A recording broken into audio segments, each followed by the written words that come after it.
You're tired, aren't you? Not from lack of sleep, but from the invisible weight you carry every day.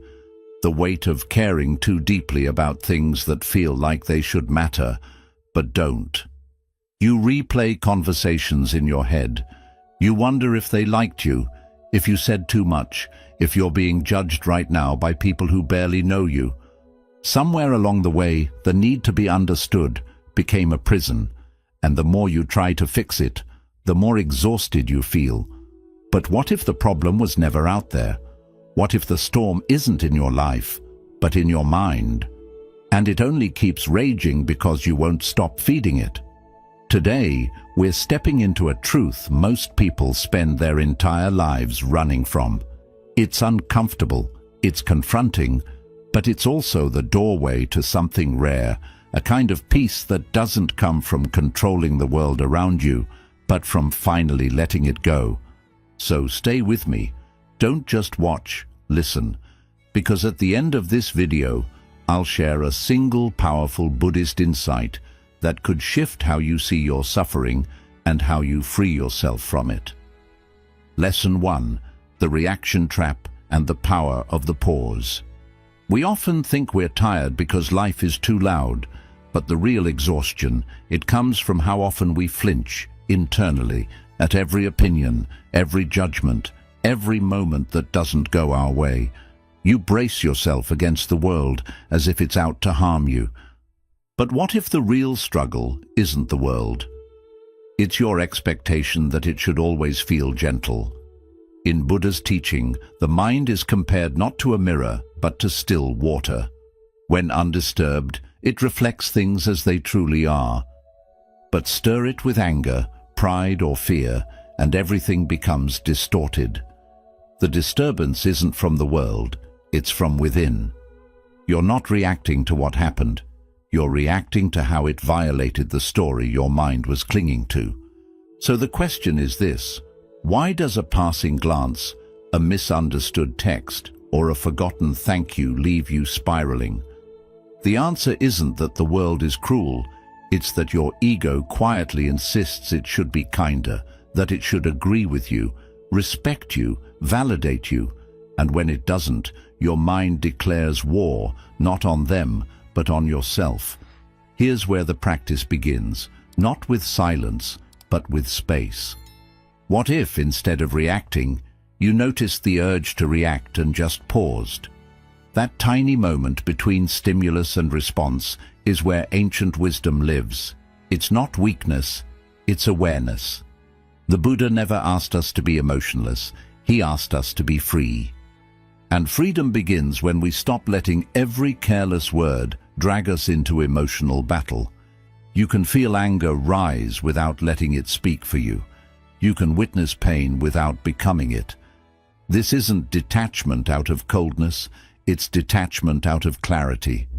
Because the less you need to prove something to the world, the more at peace you are within it. So the next time you're triggered, ask not, who hurt me? But, what belief am I protecting? Let go of the need to be understood by everyone. Understand yourself instead. That's the mirror clears. That's where the fire dies without burning. And that's where real power, quiet, grounded, lasting, begins. Lesson 2. The strings you don't see and the peace. They steal. You say you're in control, but if you pause long enough, you might notice something else, movements in your life that aren't entirely yours. You wake up and reach for your phone before your breath. You say yes with your mouth while your body says no. You're performing, pleasing, pretending, and you don't even realize why. This isn't freedom, it's quiet conditioning.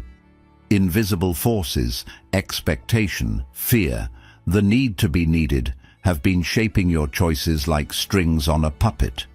You didn't choose them, but they've chosen your responses for years. The Buddha didn't teach escape, he taught clarity, and clarity begins when you stop asking what's wrong with the world and start asking what am I believing without questioning. Look closely. That pressure to be perfect, that fear of falling behind, that urge to prove yourself, These aren't random feelings, they're patterns, scripts, old reflexes from a mind that was taught it had to earn peace through effort, attention, and control. But here's the shift. Once you can name the pattern, you are no longer inside it. You become the observer, the one who sees the string, not just the one being pulled by it. Try this. The next time your chest tightens over a comment, or you feel the urge to explain yourself for the 10th time, don't resist it. Don't fight it. Just ask, what am I chasing? Whose approval am I trying to keep? What fear is this emotion defending? That is how you cut the string. True minimalism isn't just letting go of objects, it's letting go of internal noise. It's refusing to carry every thought like it's yours to obey. It's giving yourself permission to not respond, not react, not defend, because you weren't meant to live on autopilot. You weren't meant to be a reflection of everyone else's demands. You were meant to wake up, to stop running the program and choose. Peace doesn't come from fixing everything around you. It comes from seeing clearly. And once you see the string for what it is, just a thought, just a fear, just a habit, you're free to let go. You're not broken, you're bound. And you don't need to be more, you need to be less entangled. Let go of the performance, let go of the pressure, let go of the illusion that you must be everything to be enough. You are already whole beneath the strings. You are not the puppet, you are the hand that can finally, gently put down the script. Lesson 3. The art of letting go. Where real peace begins. We live as if holding tighter will save us, as if gripping to people, plans and perceptions will somehow guarantee peace. But the harder you hold, the more life resists. It's like trying to catch wind with closed fists. You just end up tired, tense and empty. Have you ever wondered why you feel so drained, even when nothing dramatic is happening? It's because your mind is always clutching to outcomes you can't control, to the fear of being misunderstood, to the endless weight of needing to get it right. Buddhist wisdom doesn't promise a perfect life. It invites you to stop demanding one. Because suffering isn't found in what we lose, it's born in the grip that refuses to let go. The truth is uncomfortable. You don't need to fix every misunderstanding. You don't need to prove your heart to people who've already decided who you are. You don't need to make everyone happy.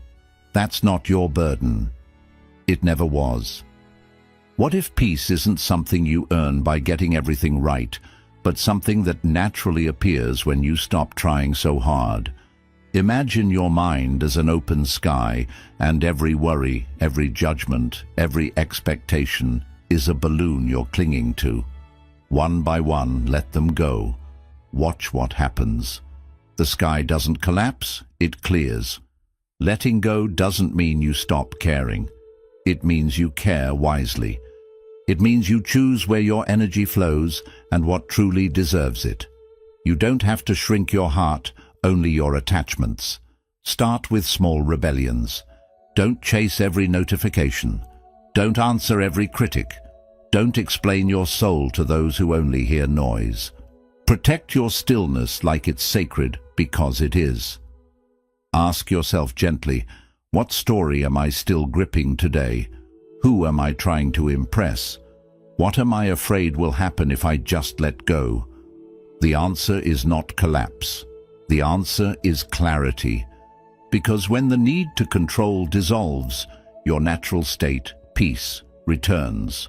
Not as a reward, but as a remembering. You were never meant to carry so much. Not every burden is yours. Not every opinion is truth.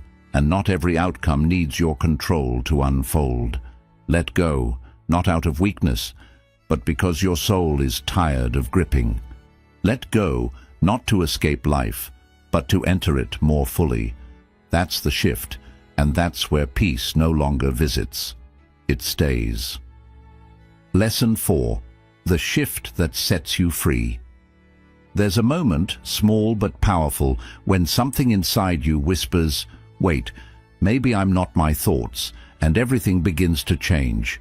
You've spent years believing every word your mind says, that you're behind, that you're not enough, that you must fix, prove, earn, chase. And so you do. You run in circles inside your own head, mistaking the noise for truth, the storm for self. But here's the shift. You are not the storm. You are the sky that holds it. In Buddhist wisdom, this is where freedom begins. Not by controlling your thoughts, but by seeing them clearly. Thoughts will come, doubts, fears, judgments. They arrive like weather. But weather is not the sky, and thoughts are not you. Next time anxiety tightens its grip, try this. Don't say, "I am anxious." Say, "Anxiety is present." Don't say, "I'm failing." Say, "The mind is telling a failure story." That one change turns chaos into clarity. Because once you stop identifying with every mental twitch, you stop reacting like your life depends on it. You stop arguing with shadows. You start witnessing instead of absorbing. This is the essence of mindfulness. Not silencing your thoughts, but watching them drift by, without boarding everyone like it's a train to your truth. The mind will say, "They don't respect you." The mind will say, "What if it all falls apart?" The mind will say, "You're not good enough yet." Let it speak, but don't make it your voice. You're not here to solve every thought. You're here to stop letting them run the show. Most thoughts are just echoes of fear, of memory, of stories that were never yours to carry. When you see that, they lose their grip. Clarity is born not when your mind goes quiet, but when you stop believing every sound it makes. So next time your mind spins, do nothing but observe.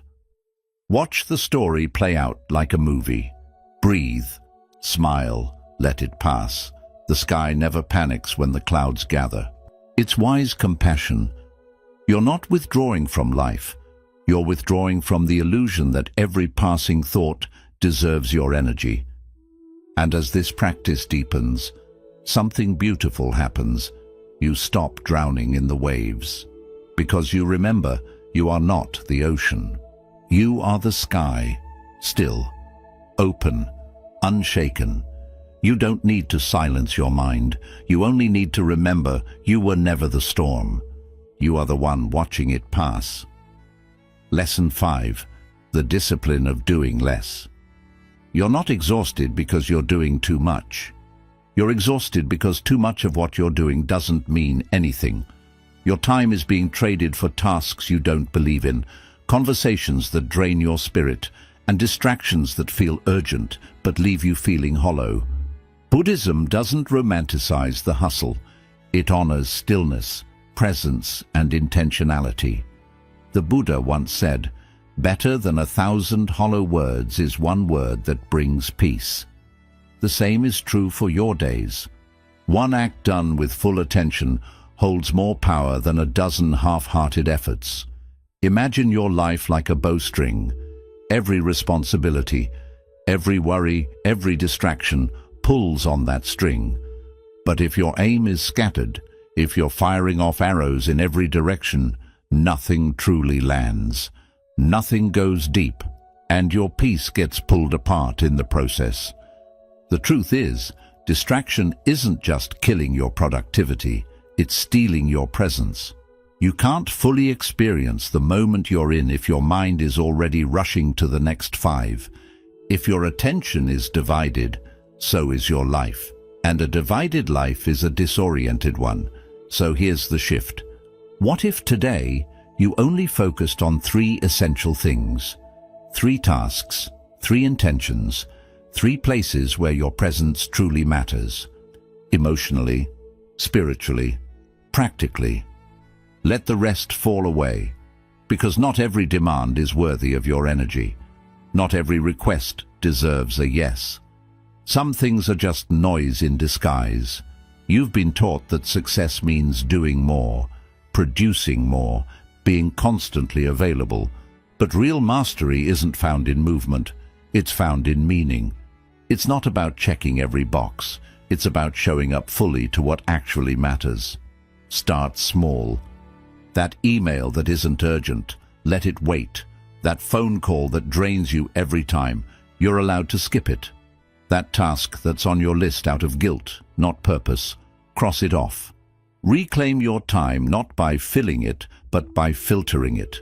Doing less isn't laziness, it's courage. The courage to say, this is where my peace lives, this is where I'll show up, and the rest, I release it.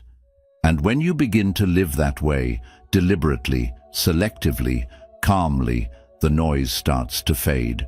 Your days get quieter but deeper, your actions get fewer but more meaningful, and your mind, once scattered, starts to feel like it's finally coming home. So ask yourself, what's one thing I can remove from today, not to fall behind, but to feel aligned? What if success was never about finishing everything, but about feeling whole while doing only what truly matters? You weren't built to chase every task.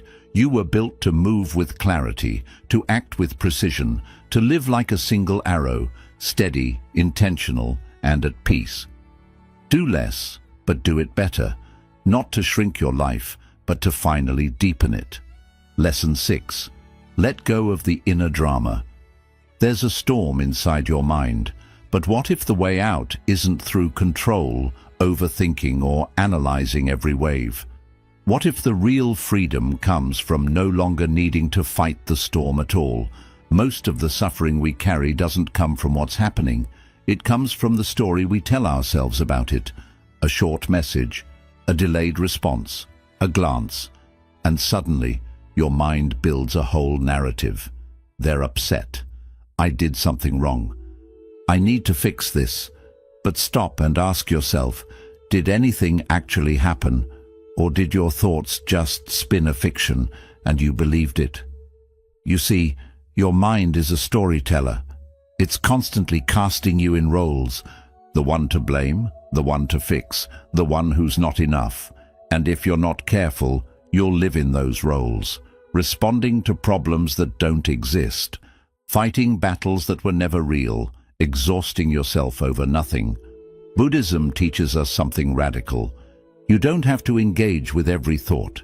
You don't have to believe every feeling. You can simply watch, like the sky watches the clouds, like the ocean watches the waves. The next time your mind starts spinning, pause. Don't react, don't solve, don't feed the drama with more thinking. Just step back and observe. Ask yourself gently, is this real, or is this just a mental movie I'm watching? That one question can create space, and space is everything. In that space, you reclaim your peace. You shift from being the actor trapped in the script to the quiet witness who doesn't need to participate. You don't have to fix everything to be okay. You don't need the world to align with your expectations to feel grounded. In fact, the moment you stop needing it to, your peace becomes unshakable. Here's your practice. Let go of one inner drama today. Just one, the loudest one, the one that's stealing your attention. Let it play without reacting. Watch it without joining the story. You'll be surprised how quickly it loses power when you stop giving it energy. Because sometimes the strongest choice isn't to fix the thought or resist the emotion. Sometimes the strength is in doing nothing at all, just standing still and letting it pass. You are not the chaos. You are the space around it. You don't have to silence the storm.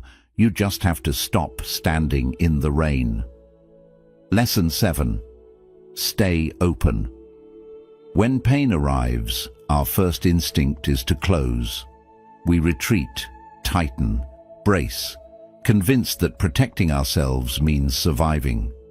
But here's the uncomfortable truth. Real healing doesn't happen behind walls. It happens when you stay open, especially when it's hardest. The heart, like a flower, doesn't bloom by avoiding storms. It grows through them. And Buddhism offers us a powerful but difficult truth. We only suffer because we cling. Cling to comfort, to control, to how we think things should be. But clinging often wears a clever disguise. It shows up as shutting down, as guarding ourselves, as pretending we don't care. Think back to a time you were hurt, not physically, but emotionally or spiritually. Did you close off? Did you pull back? Shut others out? Numb the pain just to cope? That's human. But it's also where deeper suffering begins. Because what we resist persists. What if the real strength isn't found in armor, but in softness, in choosing to stay emotionally present even when it stings? This isn't about being naive.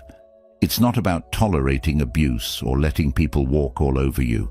It's about remaining human, even in pain, when everything in you wants to shut down, when you feel that tightness in your chest. Pause, breathe, don't run from it, don't numb it. Ask yourself gently, what am I closing right now, and why? Is it fear? Is it shame? Is it protection? Or just habit?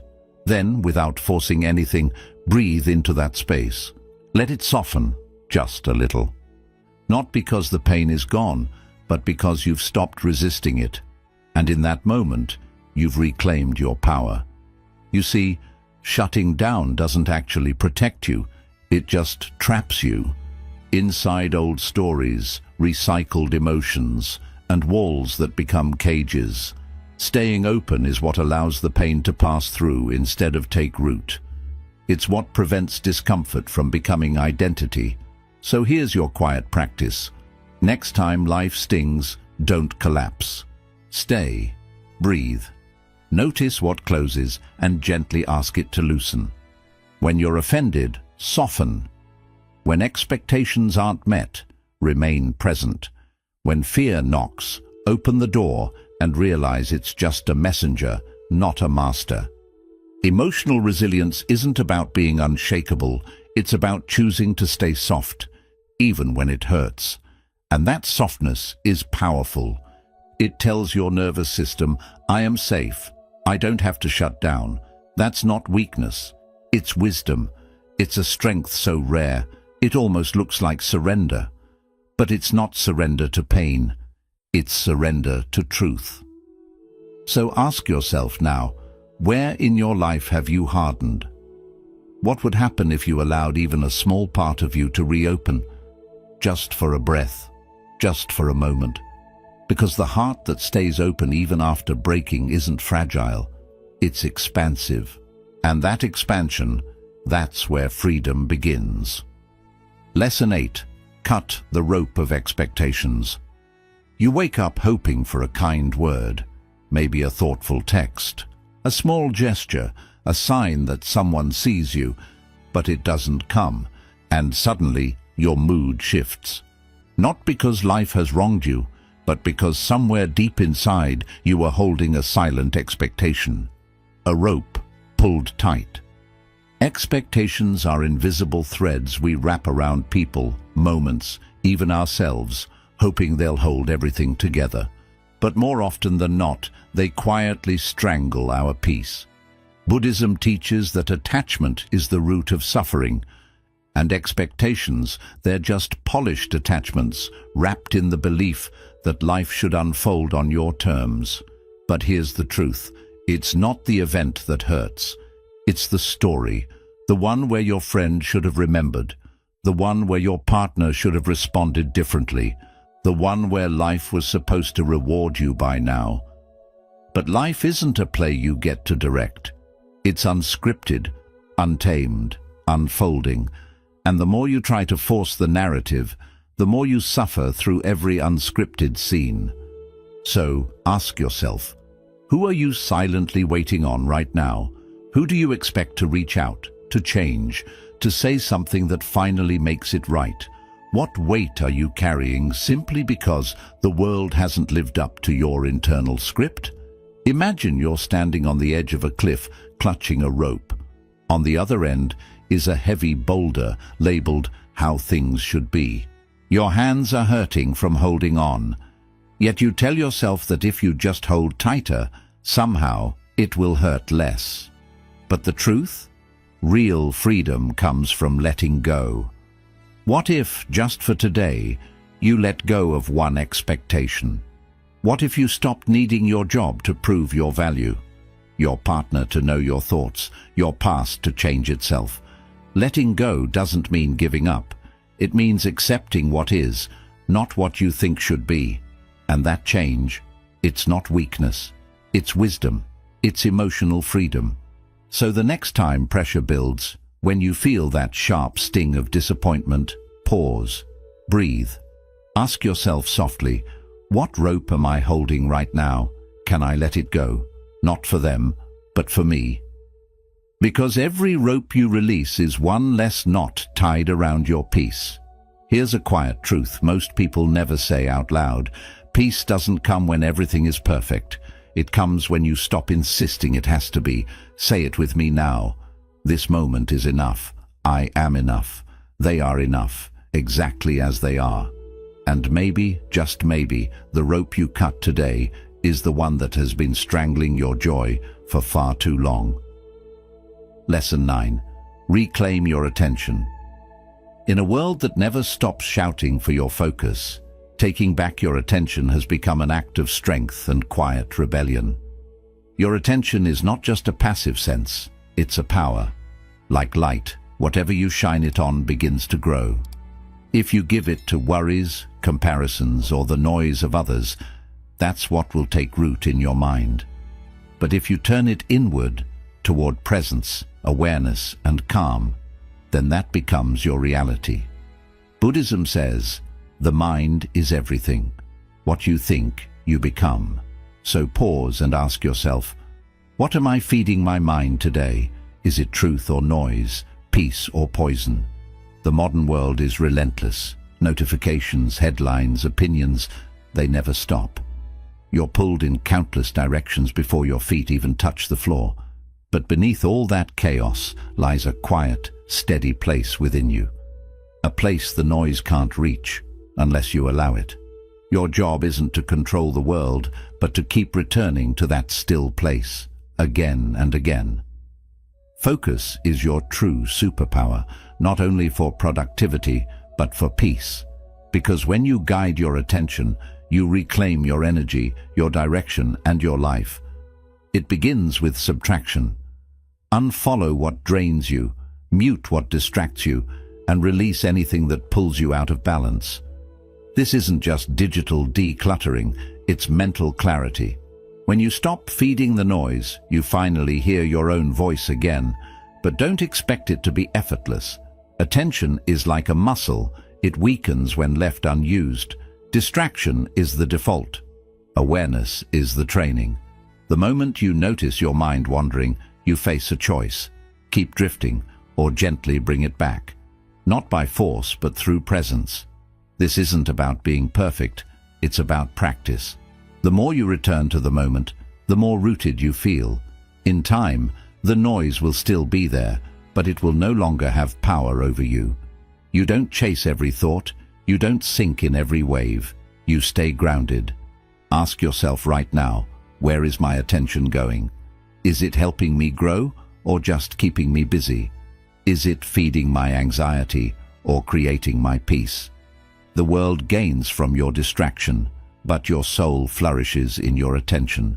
When you choose what to focus on, you choose what your life becomes. Because here's the truth. You are not powerless, you are simply unfocused.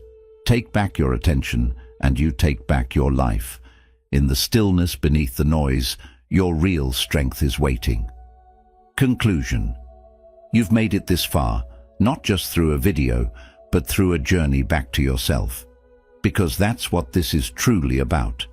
Not learning something new, but remembering something ancient, something real, the peace you've been searching for. It's not somewhere out there. It's not in the next achievement, the next apology, or the next version of you. It's here, in this breath, in this moment, in your choice of where your attention flows, which thoughts you believe, and which stories you decide to let go. You don't need to fix your whole life to feel peace. You just need to return to your awareness again and again. So the next time the world feels loud, the next time your mind pulls you in countless directions, pause, breathe. Remind yourself, you are not the noise, you are the stillness beneath it. And if this message touched something deep within you, share it. Let someone else hear what their soul might be longing for. Leave a comment below. What was the one insight from this video you needed most today? Your words might be exactly what someone else needs to hear too. And if you haven't yet, subscribe. Because this journey isn't ending, it's only beginning. Together, we're creating a space for stillness in a world that never stops moving. Until next time, stay grounded, stay open, stay present.